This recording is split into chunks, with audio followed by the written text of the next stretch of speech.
Keiko, who was in a difficult situation, did not give up hope. She pretended to feel unwell to attract the attention of the guard. Then, when the guard was off guard, she used self-defense measures to successfully knock the guard out. She then opened Yukina's prison door and escaped with her. However, every move they made was being watched by Sakyo. Before the bodyguards found the two, Keiko ran into Kuwabara first. Even though Kuwabara was punched by Keiko, when he saw Yukina, he was deeply attracted to her. その見目麗しいお方はどなたかな。ごめん、彼女、ユキナさん。 Kuwabara walked towards Yukina, introduced himself passionately, which left Keiko speechless. Soon, they found 3 iron doors at the end of the passage. Keiko opened one of the doors, and a monster rushed out. They ran away immediately, but the monster was extremely fast and soon caught up with them. Fortunately, they escaped separately, so the monster didn't know where to start for a while. Kuwabara drew the beast's attention, giving Keiko and Yukina a chance to escape. Keiko found the switch of the iron door above and hastily pressed it.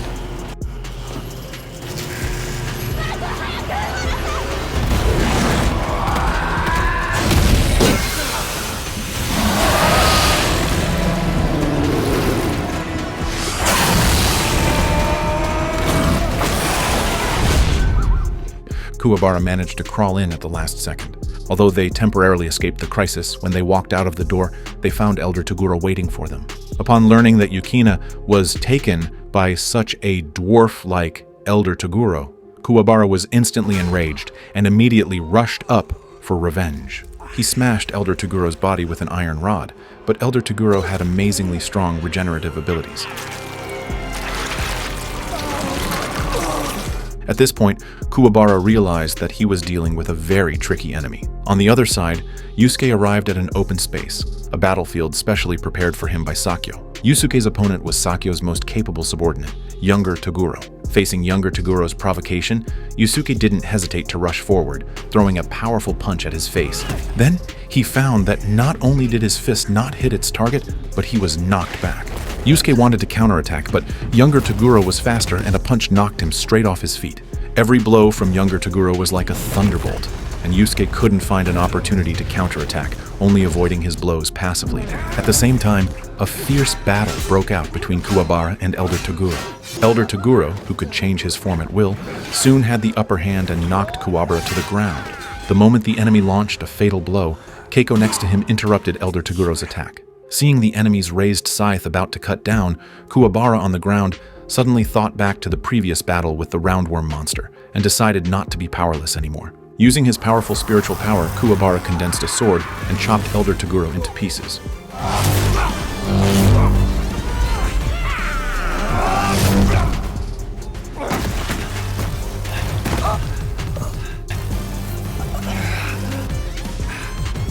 However, the moment they celebrated the end of the war, Elder Toguro, lying on the ground, suddenly stretched out a tentacle, which pierced Kuwabara's shoulder directly.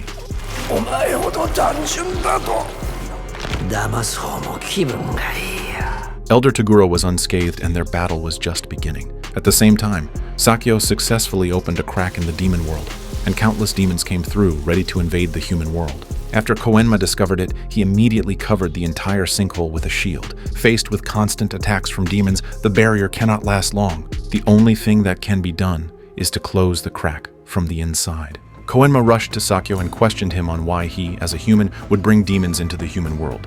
Sakyo stated that he had no interest in the fate of mankind. He was only concerned with the broader world. Koenma looked at Sakyo, unable to harm a human, and could only pin his hopes on Yusuke. However, Yusuke was unable to defeat younger Toguro at this point. In the nick of time, Hiei arrived and saved Yusuke. Kurama also appeared alongside him. Sakyo didn't panic after seeing all this. He even made a bet to Koenma. He said if they could collectively defeat younger Toguro, he would willingly shut down the machine and seal the pathway to the demon world. Just as Koenma was about to refuse, he saw Sakyo pull out a gun and say that if he lost, he would commit suicide. Koenma had never seen such an extreme person, and after hesitation, he agreed. In the subsequent battle, despite the trio attacking together, younger Toguro was proven to be highly formidable. Their attacks could not pose a threat to him. Instantly, Kurama, Hiei, and Yusuke were all knocked to the ground.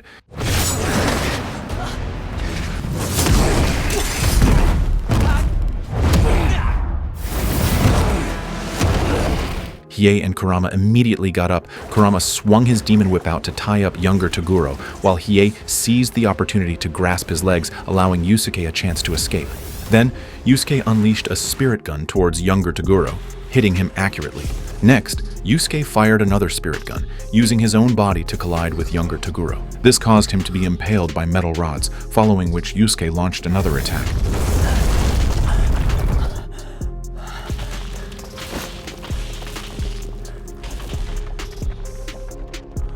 However, before long, younger Toguro emerged unscathed.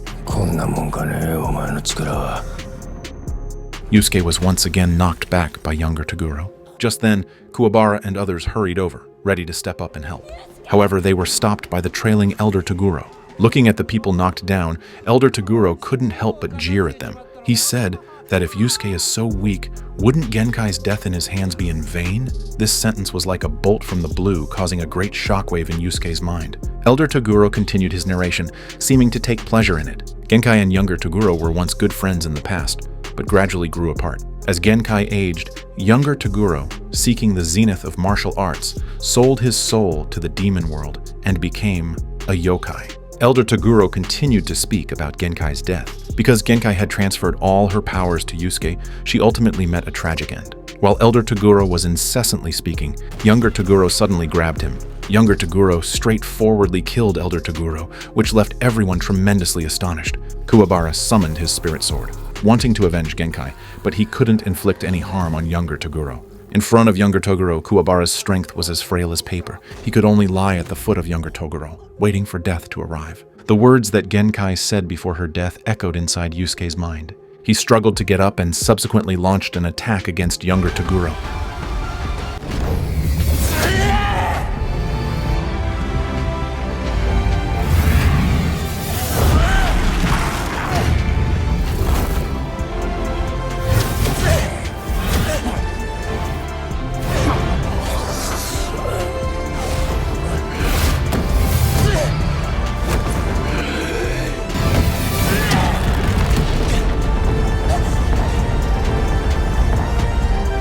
From the start, younger Toguro had never shown his true abilities. The floor quickly split open amidst the horror of the crowd. Then, younger Toguro finally revealed his true power.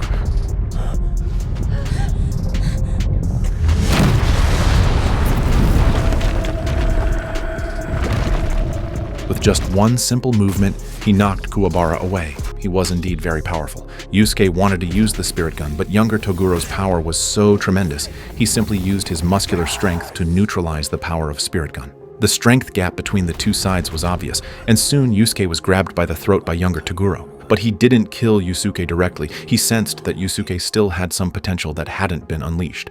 Suddenly, younger Toguro turned his head and shifted his target towards Keiko. Seeing Keiko in danger, Yusuke immediately got up, but he couldn't stop younger Toguro. Just as younger Toguro was about to kill Yukina and Keiko, Hiei appeared out of nowhere and interrupted his attack. At that moment, Kuwabara and Kurama rushed over, hoping to buy some time for Yukina and Keiko to escape. However, in the face of younger Toguro's immense power, their struggle seemed futile.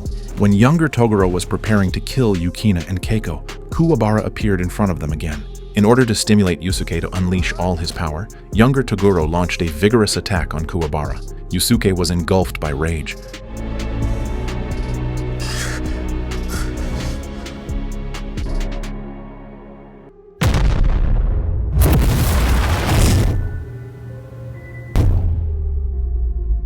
Great sorrow transformed into a powerful force within him, making Yusuke's strength reach an unprecedented level. He gathered all his spiritual power into his fingertips.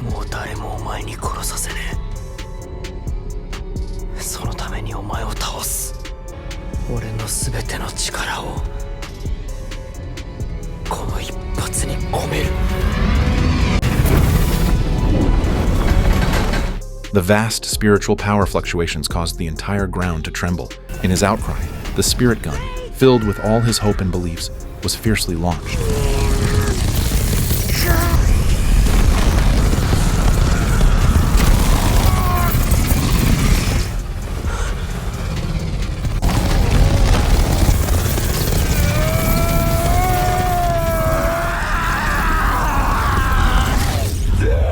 No one expected that Yusuke's all-out attack would be blocked by younger Toguro. Younger Toguro might have blocked the spirit gun, but he was clearly spent. He eventually fell to the ground, turning into ashes. Kuwabara, who was barely alive, was revived by Yukina's healing spell. Hiei, seeing his sister safe, finally handed over his conjuring blade. Such a result made Sakyo utterly convinced he chose to end his life. At the end of the story, younger Toguro went to the spirit world to receive his punishment, with Genkai waiting for him there all along. She faced younger Toguro and yelled at him for being a fool, thinking that younger Toguro just wanted to live. It turns out that younger Toguro was originally bent on death. Many years ago, he watched helplessly as his own apprentice was swallowed by a monster, plunging him into deep self-blame. So, all he could do was seek out formidable opponents to kill him. Finally, younger Toguro took off his sunglasses and sauntered into the depths of hell with style.